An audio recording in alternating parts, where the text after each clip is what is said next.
नमस्कार मित्रांनो, अशोक मामा या मालिकेत प्रभूबाई गाडीवर ठेवलेली चिठ्ठी वाचतात आणि त्यांना धक्काच बसतो. त्यापुढे रुपालीला आवाज देतात आणि म्हणतात की अगं रुपाली, हे बघ काय. रुपाली येते आणि ती चिठ्ठी वाचते. त्या चिठ्ठीमध्ये लिहिलेलं असतं, माझगावकरांच्या नातीला त्रास देऊ नका, नाहीतर गाठ आमच्याशी आहे. रुपाली घाबरते आणि म्हणते की हा काय प्रकार आहे, कुणी केलं असेल हे.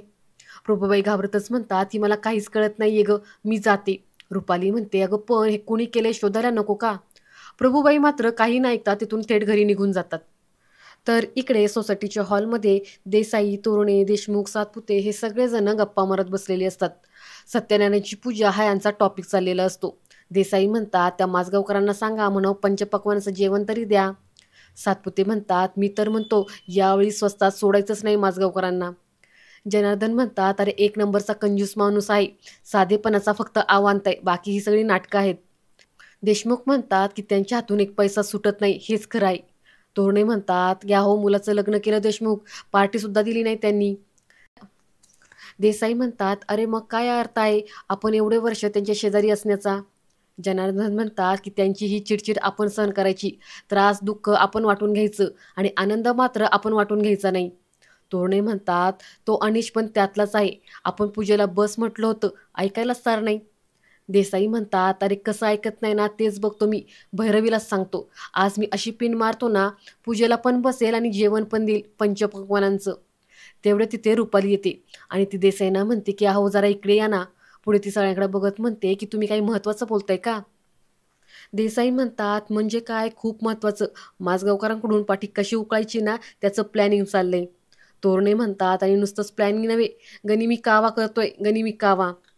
पुढे देसाई हे रुपालीकडे पाहतात आणि म्हणतात काय झालं ग, तुझा चेहरा का असा पडलाय.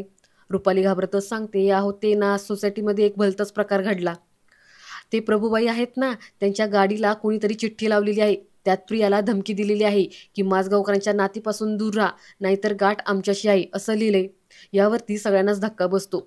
जनार्दन घाबरतच म्हणतात की अरे बापरे, म्हणजे सोसायटीत गुंड वगैरे यायला लागले की काय. देसाई म्हणतात की अरे बापरे, म्हणजे माझगावकरांच्या नातीची एवढी वट आहे का काय. देशमुख म्हणतात की ह्या पोरांमुळे ना सोसायटीतला साडेसाती लागलेली आहे. काही नाही शांती किंवा पूजा काहीतरी झालंच पाहिजे, तरच या सोसायटीतील वातावरण निवळेल. देसाई म्हणतात की मी लगेच गुरुजींना फोन करतो आणि तारीख पक्की करून टाकतो. तोरणे म्हणतात पूजा वगैरे होईलच हो, पण आपण कायदेशीर कारवाई करायची नाही का. त्यानंतर सीन चेंज होतो. इकडे भैरवी ही पार्सलवाल्याची वाट पाहत असते. तेवढ्यात पाठीमागून इरा येते. भैरवी पाठीमागे वळते आणि इराला पाहते आणि तिला म्हणते असं काय बघतेस तू, इथे काय करतेस, जाऊन झोप जा, अजून थोडा वेळ आहे. इरा म्हणते माऊ मला झोप नाही लागते. भैरवी म्हणते काय झालं बाळा. इरा म्हणते माऊ मला ना खूप टेन्शन आले, टेस्टचा रिझल्ट आहे आज आमचा. भैरवी म्हणते ओके, पण रिझल्ट तर छानच लागणार आहे हो की नाही. जा एक काम कर, मी रोज मिल्क करून ठेवलेलं आहे, तू पिऊन घे जा. इरा म्हणते काहीतरी खाऊ का, खूप भूक लागली, सकाळी सकाळी रोज मिल्क नको वाटतं. भैरवी म्हणते तेच ब्रेकफास्ट करते. इरा म्हणते हो, पण ब्रेकफास्ट तर किचनमध्ये करतात ना. भैरवी म्हणते हो माझी आई करते, तू जा, जाऊन दूध पी, चल जाऊ दे मीच तुला देते, चल पटकिनी असं म्हणत ती घेऊन इराला आतमध्ये येते. त्यानंतर इकडे अशोक मामा हे वॉक करत चाललेले असतात. समोर पाहतात की एक बाहेरून आलेला पार्सलवाला मुलगा आणि सिक्युरिटी यांच्यामध्ये वाद चालू असतो. सिक्युरिटी त्या पार्सलवाल्या मुलाला म्हणतो की अरे तेरे को बोला ना एक बार, अंदर जाने का नहीं मतलब नहीं जाने का. पार्सलवाला म्हणतो की अरे दादा मला फक्त 1 मिनिटाचं काम आहे. सिक्युरिटी म्हणतो 1 मिनिट नाही, 2 मिनिट नाही, बाद में कुछ हुआ ना तो मेरे को गाली पडेगी. अशोक मामा तिथे जातात आणि म्हणतात की एक एक मिनटं काय प्रॉब्लेम आहे. सिक्योरिटी सांगतो कि साहब आपले देसाई साहब है ना, उन्होंने मुझे बोला है कि बाहर का किसी भी आदमी को अंदर नहीं छोड़ने का. पार्सलवाला मुलगा अशोक काकांना म्हणतो की काका सांगा ना यांना, मला फक्त हे पार्सल द्यायचं आहे. अशोक मामा त्याला म्हणतात तू मराठी माणूस आहेस, तुला मराठी येतं. पार्सलवाला मुलगा म्हणतो की हो.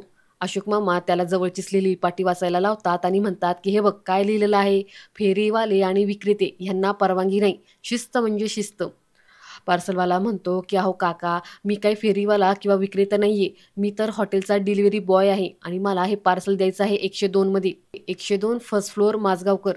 सिक्युरिटी म्हणतो माझगावकर, अरे यही तो है ना माझगावकर साहब, रोज इनके घर में डिलिव्हरी जाती है. अशोक मामा म्हणतात की रोज. पार्सलवाला मुलगा म्हणतो की हो, रोज. काल पण रात्री मला यांनी सोडलं होतं, मग आता का मला जाऊन देत नाहीयेत? रोज रात्री ऑर्डर देतात त्या मॅडम. अशोक मामांना धक्काच बसतो हे ऐकून. ते म्हणतात की दे माझ्याकडे, मी देतो पैसे. पार्सलवाला मुलगा म्हणतो की ऑनलाईन पेमेंट झाले, असं म्हणून तो तिथून निघून जातो. इकडे भैरवी ही पार्सलवाल्याची वाट पाहत असते. ती पुढे फोन पण ट्राय करते. तेवढ्यात दारावरची बेल वाजते. भैरवी जाऊन पटकीने दरवाजा उघडते. तर अशोक मामांनी ते पार्सल तोंडासमोर धरलेलं असतं. भैरवीला वाटतं की पार्सल बॉयचे. ती म्हणते की क्या भैया, कितना टाइम लगाया आपने? अशोक मामा म्हणतात, सॉरी मॅडम जी, काल त्या वॉचमॅनने सोडलं होतं, आज तो सोडतच नव्हता. भैरवी पुढे पाहते की अशोक मामा आहेत. त्यांना पाहून भैरवी थोडी घाबरते. अशोक मामा रागातच आतमध्ये येतात आणि इरा ईशान दोघांना मोठ्याने आवाज देतात. आता त्यांचा आवाज ऐकून संयमी आणि अनिश हे पण येतात. अशोक मामा म्हणतात की हे घ्या, तुमच्या मावशीने नाश्ता केलेला आहे, घ्या. असं म्हणून ते त्यांना पार्सल दाखवतात. ते पाहून सर्वांनाच धक्का बसतो. इरा पुढे येते आणि ती म्हणते की माव, तू दारात ह्याचीच वाट पाहत होतीस का? आणि तू मला खोटं बोललीस का की मी तुला फ्रेंच टोस्ट करून देते म्हणून? अशोक मामा म्हणतात की द्या, उत्तर द्या आता हिला. अनिश म्हणतो, बाबा प्लीज, उगाचच चिडू नका ना. अशोक मामा म्हणतात, मी चिडलो नाहीये, खरंच मी चिडलो नाहीये, मला फक्त वाईट वाटले. पुढे ते भैरवीला म्हणतात की मी मागे तुला बोललो होतो की मी तुझा शत्रू नाहीये.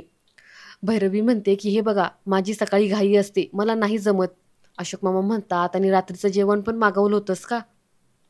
भैरवी म्हणते हो, पण ते नेमकं तिखट निघालं. हे ऐकल्यावरती संयमी सगळ्यांनाच धक्का बसतो. पुढे ती म्हणते की हे बघा, मी ते तुम्हाला दिलं नाही खायला. अशोक मामा म्हणतात, मग काल रात्री आम्ही जे खाल्लं ते कुठून आलं होतं? अनिश म्हणतो, बाबा, ते भैरवीच्या आईनं दिलं होतं. अशोक मामा म्हणतात की अच्छा, म्हणजे तुम्ही दोघं मिळून माझ्याशी खोटं बोललात का? भैरवी म्हणते, हे बघा, मला स्वयंपाक येत नाही, मला पोळ्या जमत नाही, भाजी माझी आळणी होती, त्यामुळे तुमचे हाल होतात, ते मला पाहवत नाहीत.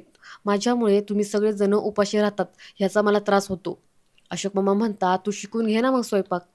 भैरवी म्हणते, कसं आहे, गाणं शिकायला खूप जण जातात, पण सगळ्यांना छान गाता येत नाही ना, तसंच स्वयंपाकाचं पण आहे. अशोक मामा म्हणतात, प्रयत्न केलास का कधी स्वयंपाक शिकायचा?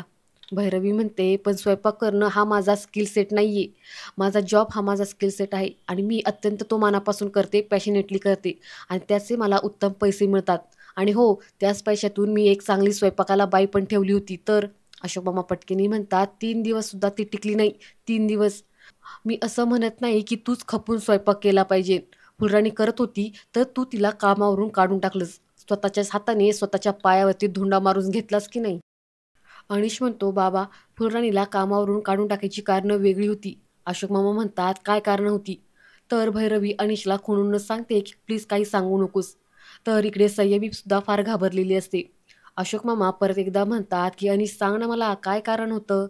पुढे ते भैरवीकडे पाहत म्हणतात की तसे नाही तरी तुला हौस आहे ना स्वतःला सिद्ध करायची. भैरवी म्हणते, करावं लागतं, नाहीतर तुमच्या पिढीचे लोक आम्हालाच बोलतात आणि स्वयंपाक करणं ही बायकांची जबाबदारी आहे असं तुम्हाला वाटतं. अशोक मामा म्हणतात की नाही वाटत तसं, तू बघतेस ना की मी पण स्वयंपाक करतो ते. भैरवी म्हणते, हो, पण ते आता वेळ आल्यावरती, अनिची आई होती तेव्हा किचनमध्ये फिरकायचे सुद्धा नाहीत, हे तुम्हीच म्हणाला होतात. अशोक मामा म्हणतात की हा मान्य आहे मला की आम्ही फिरकलोच नाही, पण आमचा संसार झाला ना.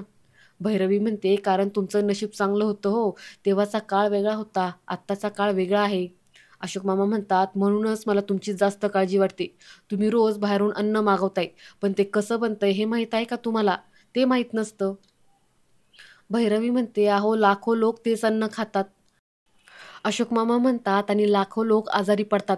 पैसा मिळवायला धावायचं असेल ना तर त्यासाठी शरीरात ताकद लागते. हे अन्न खाऊन ती मिळणार आहे का? नाही. छोटा प्रॉब्लेम सोडवायला मोठा प्रॉब्लेम क्रिएट करायचा नसतो भैरवी. संसार करताना हे कायम लक्षात ठेव. भैरवी म्हणते, स्वयंपाक करणं म्हणजेच चांगला संसार का? अशोक मामा म्हणतात, अजिबात नाही. घरचे सगळे शारीरिक आणि मानसिकरित्या तृप्त करणं म्हणजे चांगला संसार. तू आणि तुझा नवरा हे करू शकणार आहे का? नाही ना. मग कशी द्यायची मुलं तुमच्याकडे? एकतर सगळं स्वतः स्वतःचं करायला शिका किंवा दुसऱ्यासोबत जुळून घ्यायची तयारी ठेवा. भैरवी म्हणते, जुळून घ्यायचं म्हणजे? अशोक मामा म्हणतात, म्हणजे थोडं दुसऱ्यांच्याही तंत्रानं वागायला शिका. तुमच्या सोयीनं आजोबा हवे आणि तुमच्या गैरसोय होत असेल तर आजोबा नको, असं होणार नाही. मुलांचे खाण्यापिण्याचे हाल होत असतील तर ते मला चालणार नाही, आणि तसंच जर होत असतील तर खड्ड्यात गेलं आपलं चॅलेंज. यातून लवकरात लवकर मार्ग काढा, नाहीतर मलाच मार्ग काढावा लागेल, असं म्हणत अशोक मामा तिथून निघून जातात. तर इरा सुद्धा हातात घेतलेलं पार्सल खाली टाकते आणि तिथून निघून जाते. पुढे भैरवी आतमध्ये वैतागून येऊन बसते. ती अनिशला म्हणते की आपण मुलांना हॉस्टेलमध्ये ठेवूयात का? अनिश म्हणतो काय? भैरवी म्हणते काय हरकत आहे, उत्तम रेसिडेन्शियल स्कूल असतात, तिथे खाण्यापिण्याची, शिक्षणाची, राहण्याची उत्तम सोय असते, एक्स्ट्रा करिक्युलर ॲक्टिव्हिटीसुद्धा असतात. अनिश म्हणतो अगं पण बाबांना नाही पटणार ते. भैरवी म्हणते अरे त्यांना पटण्याचा काय प्रश्न येतो अनिश, हे बघ मुलांच्या शिक्षणाचा खर्च मी करणार आहे, तू किंवा तुझे वडील नाही. आणि मी मुलांना इंडियातल्या बेस्ट रेसिडेन्शियल स्कूलमध्ये ठेवू शकते. Think about it. त्यांचं सर्कलसुद्धा वाढतील, त्यांचं सर्कल वाढेल, इंडिपेंडंट होतील मुलं, नवीन फ्रेंड्स मिळतील त्यांना आणि जगण्यासाठी एक स्पेस पण येईल.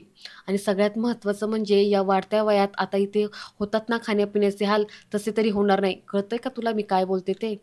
आणि त्यांचं हे सगळं बोलणं इरा ऐकते. त्यानंतर सीन चेंज होतो. इकडे पार्थ, ईशान, कियान हे तिघंजणं गप्पा मारत बसलेले असतात. पार्थ ईशानला म्हणतो की ईशान तुला मॅटर कळाला का?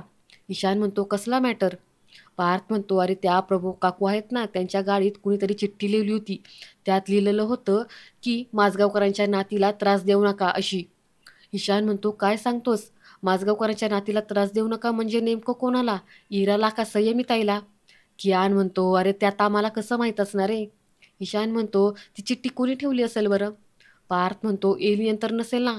काय ना आजकालच्या त्या पिक्चरमध्ये असं दाखवलं जातं, एका मुलाला सगळे त्रास देतात आणि मग एलियन त्यांना मदत करायला येतो. ईशान म्हणतो वेडा आहेस का रे जरासा? पार्थ म्हणतो अरे शपथ काल मला एलियन उतरण्याचा आवाज आला होता. कियान म्हणतो कुठे, स्वप्नात? पार्थ म्हणतो अरे स्वप्नात नाही, जागीपणी इथेच आपल्या सोसायटीच्या पार्किंगमध्ये. कियान म्हणतो मला पण एक मास्कवाला माणूस दिसला होता, सूट घालून आलता. ईशान म्हणतो उगाच ना वेड्यासारखं हे जे बोलणं आहे ना ते आधी बंद करा. हे काम कुठल्या तरी माणसाचंच आहे आणि आता त्याचं काय करायचं नाही आपल्यालाच ठरवावं लागेल. इकडे इरा ही अनिशला म्हणते की काका मला नाही जायचं हॉस्टेलमध्ये. अनिश म्हणतो तू आमचं बोलणं ऐकलंस? इरा म्हणते काका मुद्दामून नाही ऐकलं, ऐकू आलं, मी रूममध्येच येत होते, मला नाही जायचं हॉस्टेलमध्ये. पुढे ती भैरवीला म्हणते की माऊ मम्मा माझ्या स्वप्नात आली होती ना तेव्हा ती मला म्हणालेली की आजोबांचा हात कधीच सोडू नको, पण आता मी त्यांना सोडून कशी राहू? भैरवी म्हणते अगं तुला खूप नवीन फ्रेंड्स मिळतील तिथे. इरा म्हणते मला कोणीच नको, नवीन फ्रेंड्स पण नको, मला फक्त तुम्ही लोक हवे आहेत. काका आम्हाला नाही जायचं हॉस्टेलमध्ये. भैरवी म्हणते की इरू तुला माहिती आहे का तुझी शाळा इतकी सुंदर आहे ना, अगं पाचगणीला आहे, म्हणजे आपल्यापासनं फार काही लांब नाही, आम्ही एव्हरी विकेंडला तुला भेटायला येऊ. इरा म्हणते रोज नाही ना भेटू शकणार माऊ. अगं माऊ आजोबांना खूप ओल्ड झालेत, त्यांना मी लागतेच आणि मला पण ते लागतात. अनिश भैरवीला रागातच म्हणतो की तू हे सगळं सिरियसली बोलतेस? भैरवी म्हणते विचार करायला काय हरकत आहे अनिश, आणि प्रॅक्टिकल सोल्युशन आहे हे. आणि मी सांगते ना, मी मी मुलांना इंडियामधल्या बेस्ट रेसिडेन्शियल स्कूलमध्ये टाकेल. अनिश म्हणतो म्हणजे एक घाव दोन तुकडे, म्हणजे मुलांना बाबासोबत पण राहू द्यायचं नाही आणि तुझ्यासोबत पण तू घेऊन जाणार नाही असंच ना? भैरवी म्हणते काय करू मी अनिश? इरा म्हणते की माऊ टेन्शन नको घेऊस, आम्ही ना तुझ्याशी खूप नीट वागू, आम्ही तुला त्रास पण देणार नाही, पण प्लीज मला हॉस्टेलला नाही जायचं ग, आजोबांसोबतच राहायचंय. अनिश भैरवीला म्हणतो प्लीज असले भलते सलते विचार करू नकोस, मुलं इथेच राहणार आणि प्लीज आता जे बोललीस ना ते पुन्हा बोलू नकोस. भैरवी वैतागते आणि म्हणते मी जरा एकटी बसू का? अनिश तिथून निघून जातो. इरा भैरवीला म्हणते की माऊ मी तुझ्याकडे ना पाठ करून बसते, म्हणजे तुला डिस्टर्ब होणार नाही. आणि आजचा हा भाग इथेच संपतो. पुढील भाग पाहण्यासाठी चॅनलला सबस्क्राईब करा. धन्यवाद.